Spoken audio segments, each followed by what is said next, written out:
மக்களே மக்களுக்காக மக்களால் நடத்தும் ஆட்சி மக்களாட்சி என்றார் அமெரிக்க முன்னாள் குடியரசுத் தலைவர் திரு ஆப்ரஹாம் லிங்கன்.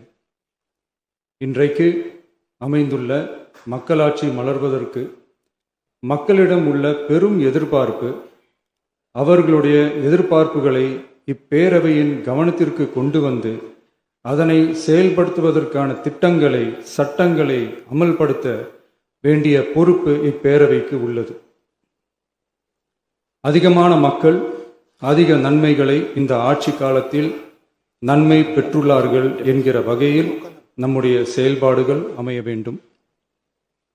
இங்கே அனைவரும் சமம்.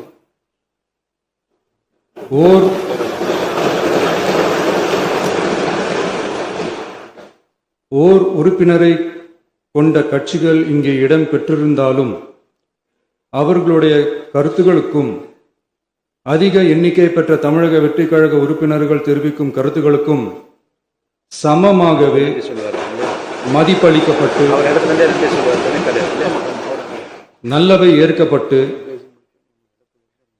அல்லவை நிராகரிக்கப்பட்டு ஜனநாயகத்தின் இதயமாகவும் மூளையாகவும் இப்பேரவை செயல்பட வேண்டும். அதற்குரிய வகையில் பெருமை வாய்ந்த வரலாற்று சிறப்பு கொண்ட இப்பேரவையை நடத்தி செல்லும் பண்பை பெற்றுள்ளவரையே தமிழக வெற்றிக் கழகம் முன்மொழிந்து தாங்கள் இன்றைக்கு இந்த ஆசனத்தில் அமர்ந்துள்ளீர்கள்.